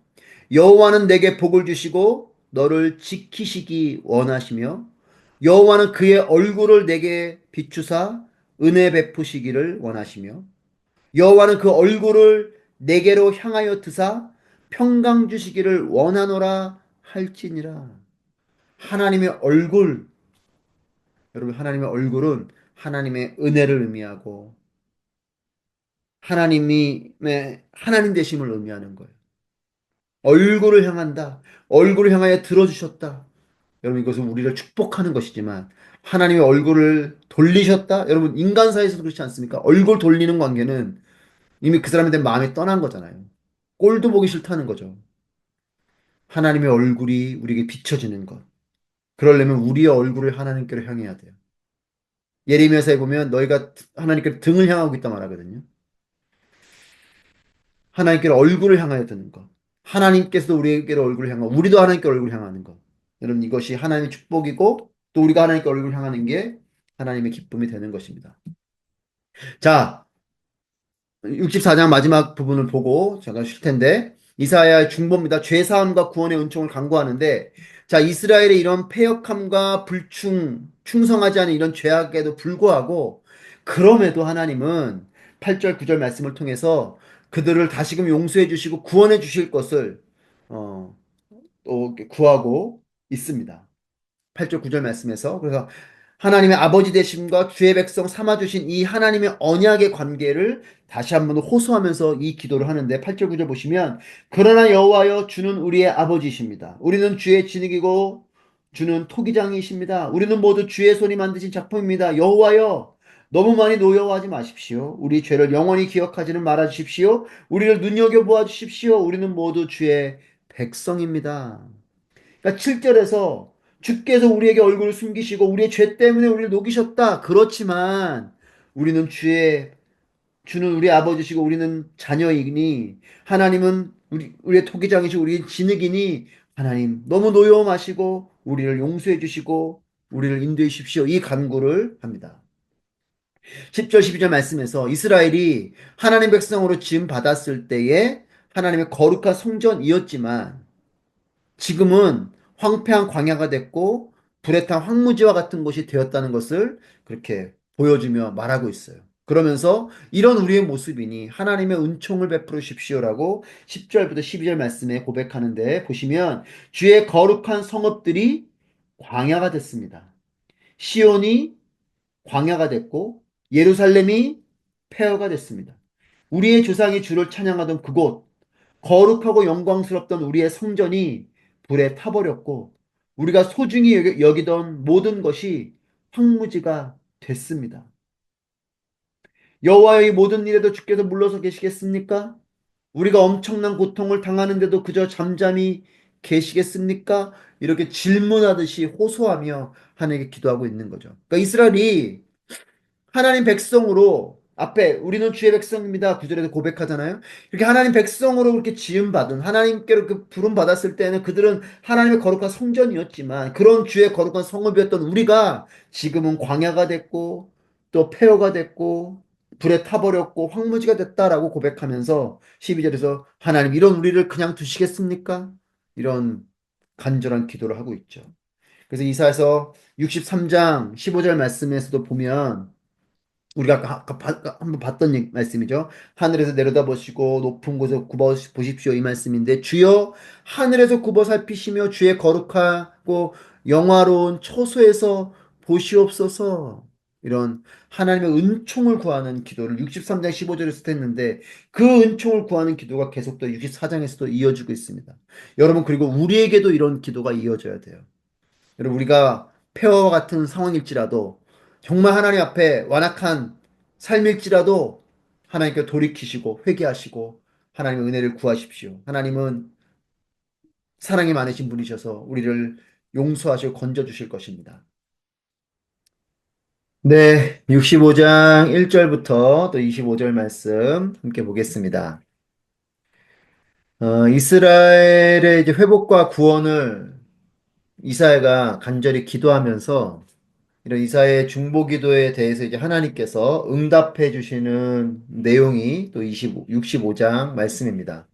65장은 주어가 1인칭으로 되어져 있고 이것은 하나님을 지칭하는 거죠. 하나님께서 이사의 기도에 응답하듯이 말씀하십니다. 하나님께서 이스라엘을 향한 이런 심판의 보응이 당연히 필연적이라는 근데 그들의 죄악에 대한 하나님의 심판은 반드시 있어야 된다라는 말씀을 하시면서 그러면 그런 부분과 함께 하나님은 이스라엘의 하나님이신 것뿐만 아니라 이방인의 하나님도 되신다라는 말씀을 또 연이어서 하십니다.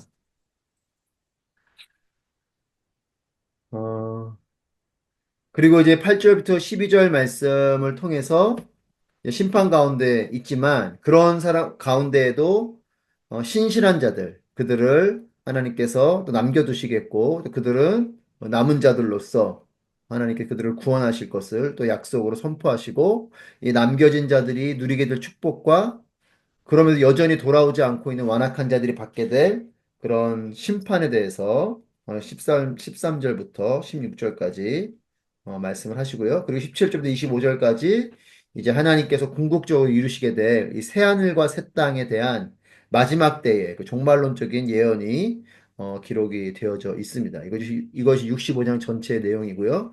먼저 65장 1절부터 7절까지 말씀 통해서 이방인이 받게 될 구원과 또 이스라엘이 받게 될 심판에 대한 말씀을 1절부터 7절 말씀에 합니다. 오늘 1절 말씀 보시면 나는 내게 물어오지도 않던 사람들에게도 대답해 주었다. 나를 찾지도 않던 사람들도 내가 만나 주었다. 내 이름을 부르지도 않던 나라에게 내가 여기 있다, 내가 여기 있다 하고 말했다. 하나님께서는 하나님께 물어오지도 않고 찾지도 않던 사람들, 즉 이방 사람들을 말하는 거죠. 이런 이방 사람들에게 하나님께서는 대답도 해주시고 만나도 주시고 내가 여기 있다라고 그들에게 반응도 해주셨다라고 말씀을 하십니다. 호세아서 2장 23절 말씀해 보시면 내가 나를 위하여 그를 이 땅에 심고 긍휼히 여기심을 받지 못하였던 자를 긍휼히 여기며 내 백성 아니었던 자에게 향하여 이르기를 너는 내 백성이라 하리니 그들은 이르기를 주는 내 하나님이시라 하시리라 하시니라.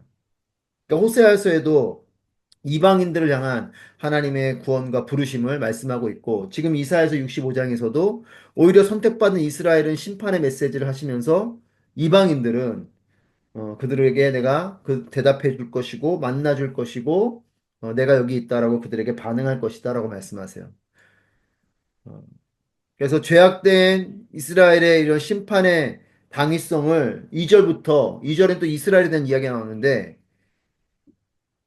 선택받은 이스라엘이지만 그들은 나의 심판을 받는 자들이 될 것이고 오히려 이방인들은 하나님께서 구원의 은총을 베풀어 줄 것이라고 말씀을 하시는 거죠. 그러니까 2절부터 이스라엘 백성들이 받게 될 이 심판의 당위성을 말씀하시기 전에 먼저 이방인들을 향한 하나님의 구원의 은총을 1절에서 말씀하시고 이제 2절에서 이스라엘 백성들의 심판을 말씀하시는데 이걸 통해서 이스라엘만이 하나님 백성이라고 이스라엘 백성들이 가지고 있는 이런 배타적인 선민사상. 우리만 하나님의 택함 받은 백성이고 우리만 구원받을 백성이다라고 생각하는 그 이스라엘 백성들의 생각, 이런 배타적인 그 선택받은 민족이라는 이 사상을 하나님께서 여지없이 깨뜨리시는 거죠. 그래서 1절에서 하나님의 이름을 부르는 이방인에 대한 구원과 함께 2절 이하로부터는 하나님을 배역하고 떠난 이스라엘의 그 모습을 대조적으로 기록하면서 오히려 이방인들은 내가 그들을 구원할 것이지만 선택받았다라고 너희가 그렇게 자부하고 있는 이스라엘을 향해서는 오히려 너에겐 심판이 임할 것을 말씀하십니다.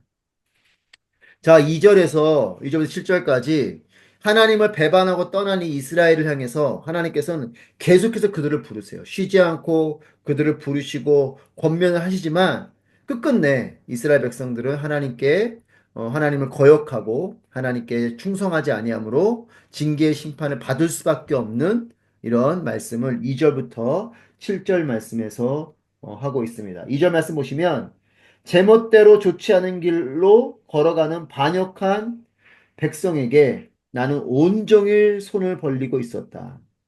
3절 이 백성은 그치지도 않고 동산에서 우상에게 제물을 바치고 벽돌 제단에 분향하면서 언제나 내 화를 돋우던 백성이다. 그들은 무덤 안에 들어가 앉아서 비밀스러운 곳에서 밤을 새고 돼지고기를 먹고 부정한 음식을 그릇에 담으면서 5절 저리 물러서 있으라 가까이 오지 말라 우리는 거룩한데 너희가 다가오면 너희도 거룩해질까 겁난다 하고 말하는구나. 이런 사람들을 보면 언제나 내 콧구멍에서 콧김이 솟는다. 분노의 불길이 활활 타오른다.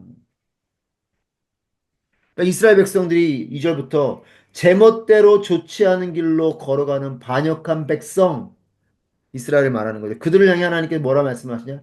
내가 온종일 손을 벌리고 있었다. 쉬지 않고 그들을 온종일 부르고 권면했지만 끝끝내 그들은 동산에서 우상 바치고 재물 바치고 동산에서 우상에게 재물 바치고 벽돌 제단에 분향하고 화를 돋우는 백성이 되는 근데 이들이 3절에서는 우상 숭배, 4절에서는 세상의 악한 북심을 줬던 모습이 그리고 오만불손한 그런 교만한 모습과 또 위선적인 거룩함을 자랑하는 가증된 죄악들을 하는 모습을 3절, 4절, 5절에서 계속해서 기록하면서 그렇게 구체적으로 이들의 죄악을 하나하나 낱낱이 고발하듯이 제시하면서 이제 앞으로 받게 될 고통과 환란이 이스라엘 백성들이 그런 심판을 받게 될 텐데 그들이 고통을 맞이하게 될 거고 환란을 맞이하게 될 것인데 이것이 전혀 부당하지 않다는 거예요. 쉬운 얘기로 뭡니까? 그런 고통과 환란을 당해도 싸다라는 거죠. 너희가 이와 같은 죄를 저질렀기 때문에 그거에 대한 너희가 매를 맞는 것이 응당하다라는 겁니다.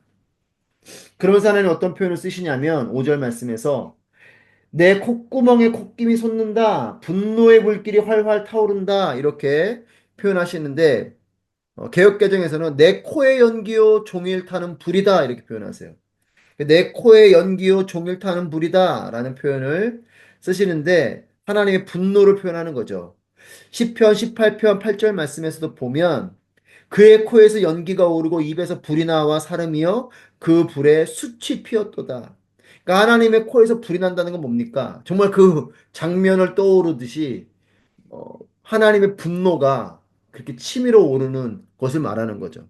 그러니까 이스라엘의 이와 같은 3절, 4절, 5절에 걸친 우상을 숭배하고 세상의 악한 풍습들을 쫓아가고 교만하고 가증한 죄악들을 범하는 이런 모습들을 볼 때 하나님께서는 하나님의 진노를 베풀 수밖에 없는, 그래서 이들의 죄악 때문에 하나님의 진노가 피해갈 수 없음을 강조하고 있습니다. 물론 하나님의 불이라는 것이 이 네코의 연기 종일 타는 불은 하나님의 진노를 말하지만 또 어느 경우는 이 하나님의 불은 연단의 수단으로 표현되기도 해요. 잠언 17장 3절 같은 경우는 이 불을 도가니는 은을 풀무는 금을 연단하거니와 여호와는 마음을 연단하시느니라. 이런 불이 그렇게 연단의 도구로 표현되기도 하지만 이사에서 나오는 이 불은 하나님의 진노의 불입니다. 자, 하나님을 떠난 이런 우상 숭배, 즉 특별히 이것이 이스라엘의 가장 패역함이죠. 여러분, 하나님이 가장 싫어하시는 것이 우상 숭배입니다.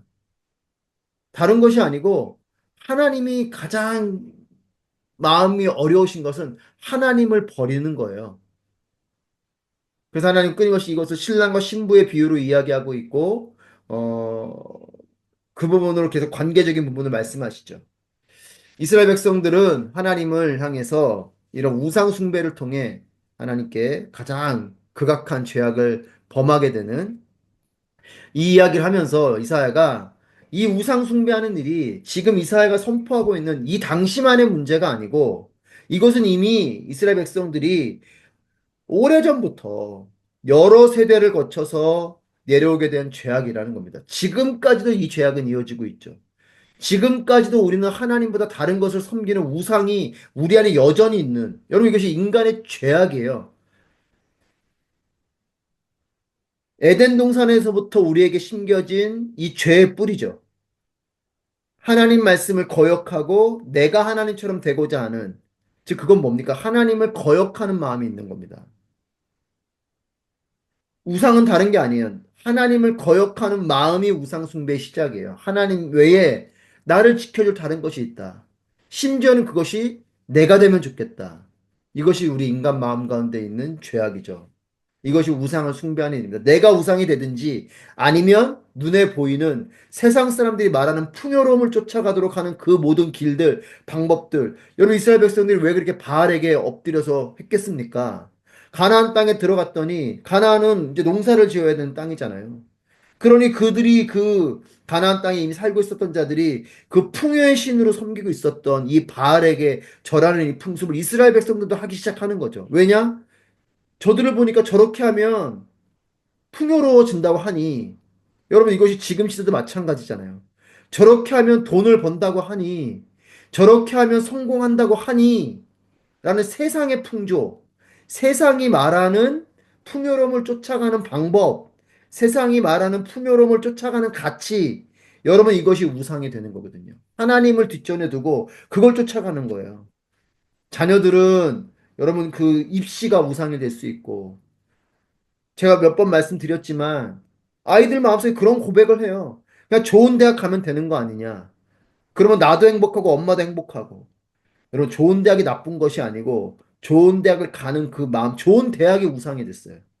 그걸 가는 걸 위해서라면 시험지를 훔칠 수도 있고 컨닝도 할 수 있고 남들을 해코지해서라도 내가 그들보다 점수를 더 받을 수 있으면 여러분 이런 마음으로 가는 겁니다. 우상숭배가 당시만의 문제가 아니고 여러 세대를 거쳐서 내려온 죄악이라는 것을 7절에서 다시 한번 더 말합니다. 7절에 그들의 죄와 그들 조상들의 죄를 함께 갚아주겠다. 여호와께서 말씀하시다. 그들이 산 위에서 희생제물을 태우고 언덕에서 나를 모욕했으니 그들이 한 짓거리에 대한 값을 톡톡히 쳐서 내가 그들의 가슴에다 갚아주겠다.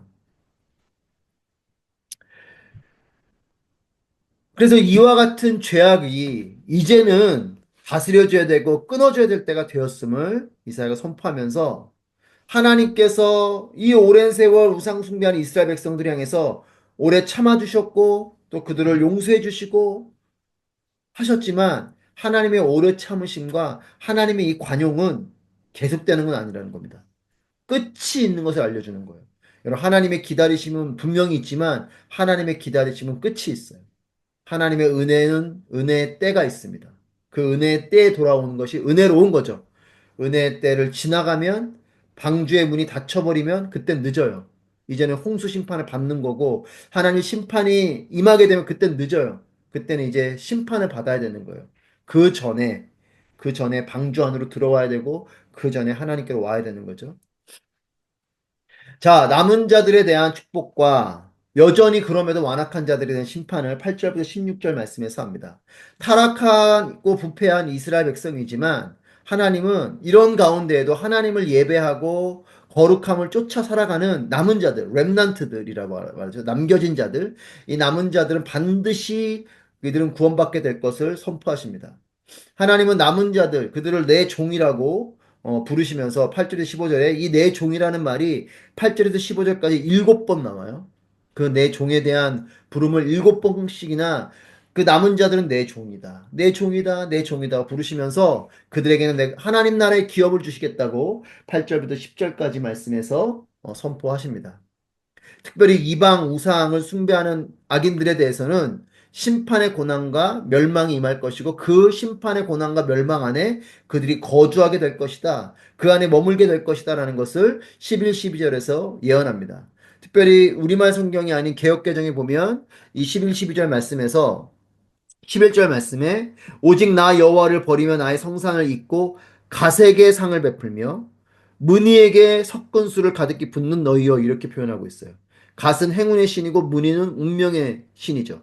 즉 세상이 말하는 행운 또 운명을 쫓아가는 여러분 지금 이 시대의 모습과 닮아 있지 않습니까? 뭔가 나에게 행운을 주는 거라면 그걸 쫓아가는 거예요. 기복적인. 복 준다고 잘 된다고 하면 굿도 하고 뭐 엄청나게 많은 돈을 들여서라도 복을 받는다니 뭐 돈을 벌 수 있다니 성공한다고 하니 행운을 쫓아가는 또 하나는 뭡니까? 운명을 쫓아가는 자신의 운명을 점쳐달라고 내 앞길을 알려달라고 여러분 이것이 갓과 문이 지금도 갓과 문이에 우리는 함몰되어져 있는 시대를 살고 있잖아요. 이런 이방의 우상들을 섬기고 숭배하는 악한 자들은 심판의 고난에 거하게 된다. 하나님께서 이렇게 심판하실 때 이제 하나님의 종들, 즉 의인들이죠. 이 남겨진 자들은 더 이상 고난이 없고 축복과 형통한 삶 가운데 거하게 되지만 악인들은 멸망하게 될 것이고 통곡하게 될 것이고 세상의 저주거리가 되는 그런 비참함을 맞이하게 되는 심판을 맞이하게 될 것을 13절부터 16절까지 말씀하고 있습니다. 그러면서 우리 권면하는 건 세상적인 성공이나 출세나 부귀영화, 특별히 악인들이 누리게 되는 잠깐의 형통이죠. 이 땅을 살아가는 동안의 형통일 것이에요. 그것이 뭐 길면 자신이 죽을 때까지일 거고 그 이전에 그 형통함도 멈춰지는 사람도 있을 거고 어쨌든 이것은 제한적인 것이고 이 땅에서의 잠깐적인 형통인데 이것을 부러워하거나 본받고자 하는 마음들이 있는데 그것이 아니고 우리의 거룩함과 믿음을 지키고 하나님 나라에 대한 소망을 품고 승리의 그날을 향해서 뚜벅뚜벅 정진해 나아가는 그런 모습이 우리 가운데 있어야 할 것입니다.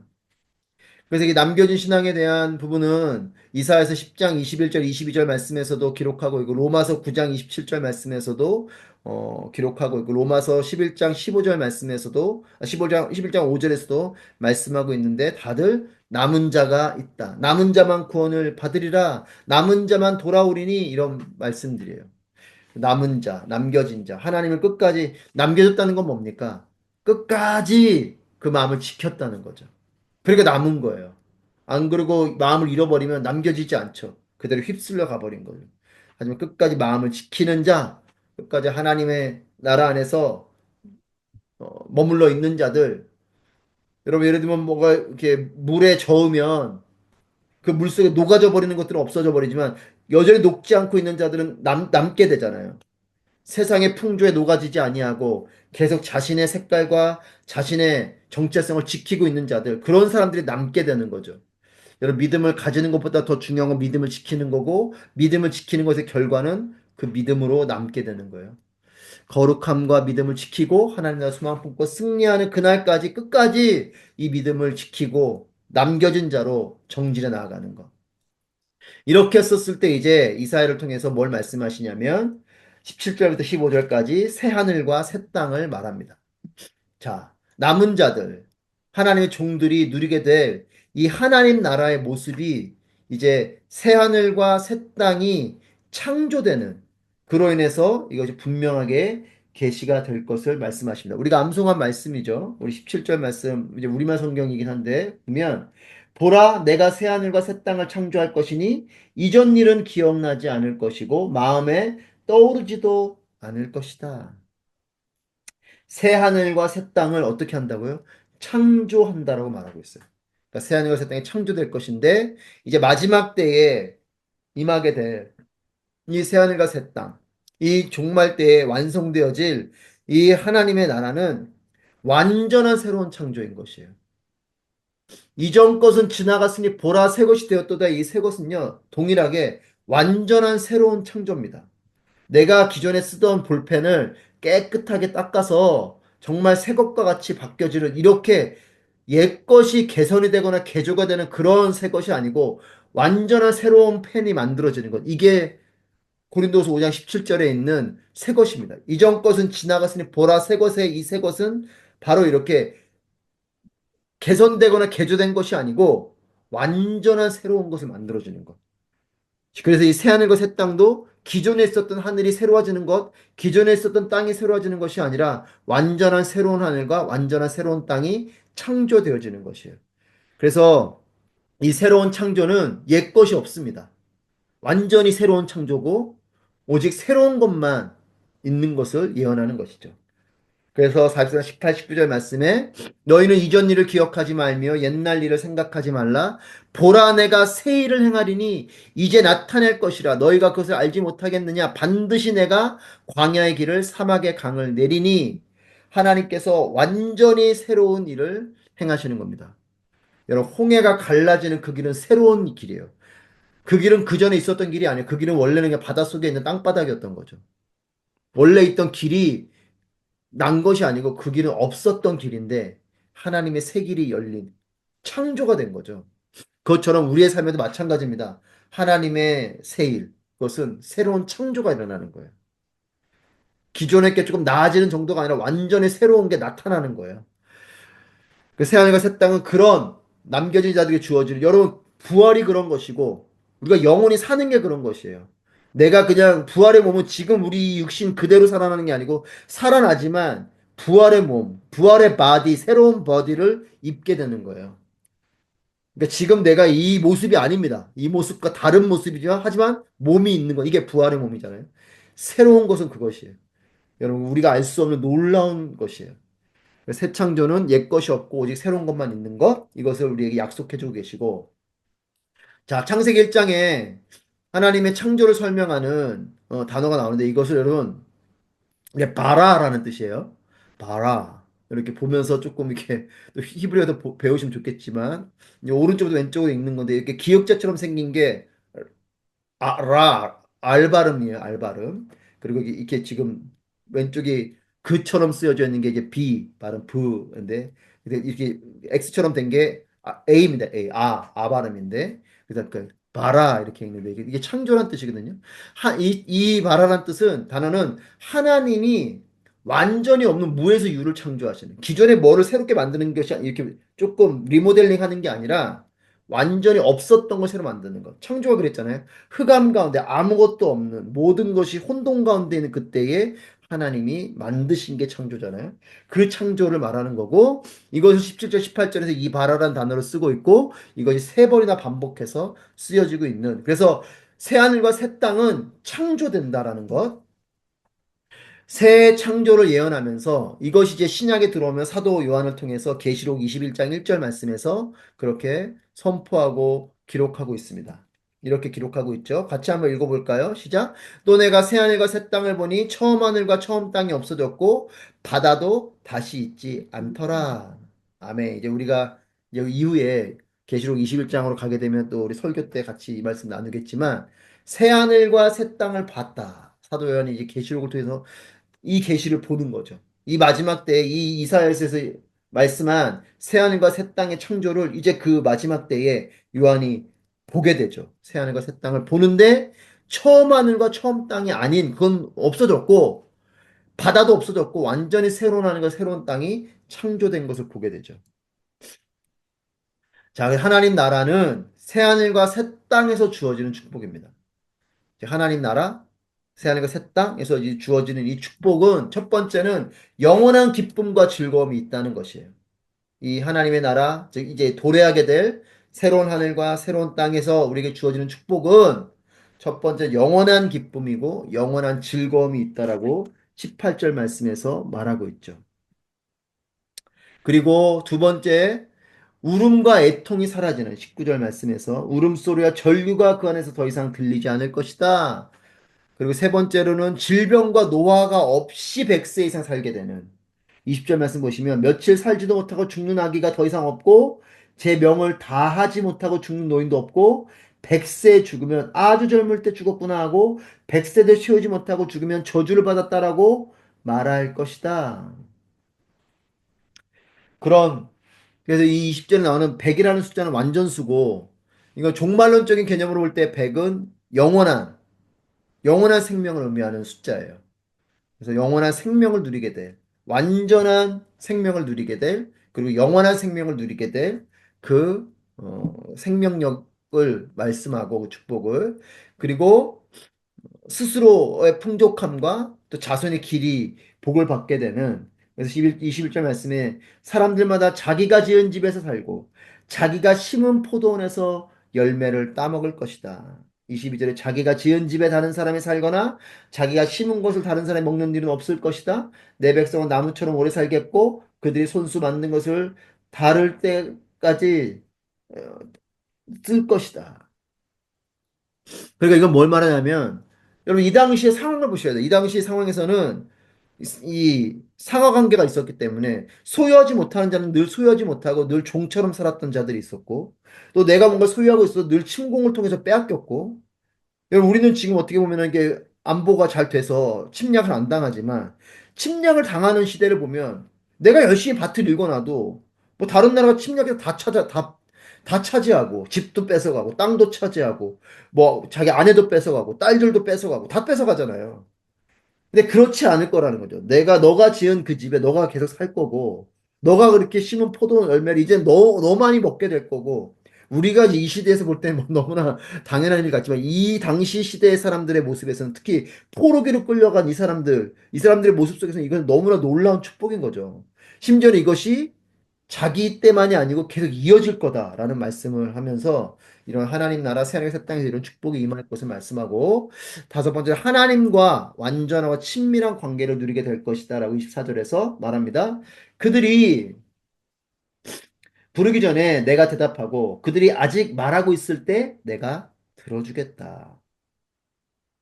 하나님께서 그렇게 그들에게 대답해주고 들어주실 것이라고 그들과 친밀한 관계를 말씀합니다. 이와 같은 축복이 하나님의 나라, 즉 새하늘과 새 땅이 에서 주어지게 되는 축복을 나열하면서 기록하고 있고요.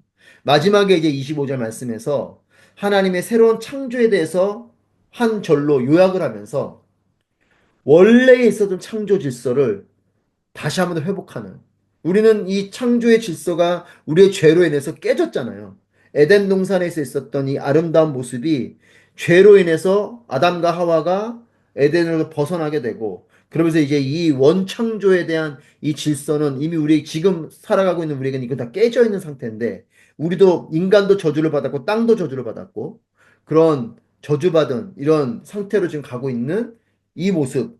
하지만 이 원래 창조 질서가 다시 회복될 것을 말하면서 이제 온 우주와 만물 속에 하나님께서 주시는 참된 평화가 이제 온전히 이루어지게 될 것을 선포하는데 25절 말씀 보시면 늑대와 어린 양이 함께 풀을 뜯고 사자가 소처럼 집단을 먹으며 뱀이 흙을 먹을 것이다.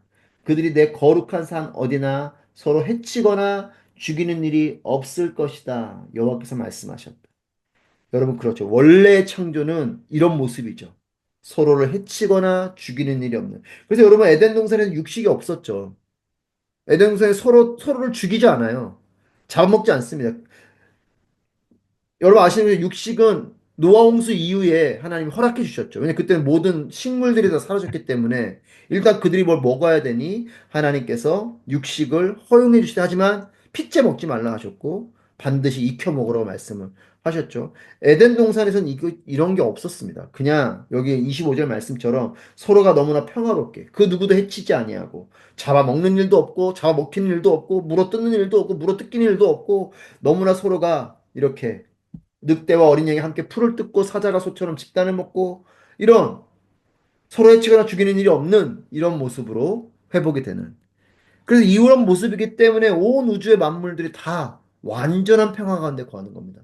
여러분 지금 이 시대는 어느 곳에서든지 늘 분쟁이 있고 다툼이 있고 피 흘림이 있고 하잖아요. 지구 어느 땅에 그런 곳 아닌 곳이 없죠. 어딘가에선 그 일들이 벌어지고 있어요. 이게 죄의 결과거든요. 근데 이런 것이 없는 진정한 하나님의 나라, 평안이 임하게 될 거 말하면서 그래서 이 새로운 창조가 이와 같은 원창조의 질서를 회복하는 하나님 평화가 임하게 되게 선포하면서 이 새로운 창조는 이 마지막 때에 이루어질 메시아 왕국이 임하게 될 것을 다시 한번 더 예언적으로 표현하면서 이 25절 말씀은 이와 같은 하나님의 나라가 다시 회복될 것이다. 그러니까 여러분 이 성경을 보면 창세기에 기록된 에덴 동산의 그 모습이 결국은 마지막 때에 다시 새하늘과 새 땅을 통해서 회복되어지는. 그러니까 성경은 심플해요. 에덴의 때로 돌아가는 게 구원입니다. 에덴의 때에 하나님과 인간의 관계로 돌아가게 되는 게 구원이에요. 에덴의 때의 그 모습으로 다시 우리 모든 존재들이 돌아가게 되는 게 구원이에요. 그것이 새하늘과 새 땅으로 완성되고 이루어지는 거죠. 그래서 마지막 때가 되면 죄악 가운데 있는 이제 하나님께서 완전히 알곡과 쭉정이를 거르듯이 거르는 거죠. 하나님의 렘넌트 남은 자들로 하나님의 백성이 될 자들과 심판의 자를 갈 자들을 계시록을 보면 하나님 분명히 백보자 심판을 통해서 구분하시죠. 구분해서 이제 다시 에덴으로 새하늘과 새 땅으로 회복되어질 하나님 백성들을 구별해서 그들에게 하나님께서는 다시 한 번 더 에덴을 새로운 하늘과 땅을 창조하시는 새로운 에덴이겠죠. 이것을 허락해 주시고 이것이 회복되면서 결국 이곳을 메시아 예수 그리스도께서 통치하시는 하나님 나라로 그렇게 통치되어지는 그 나라가 임하게 될 것을 예언해 주고 있습니다.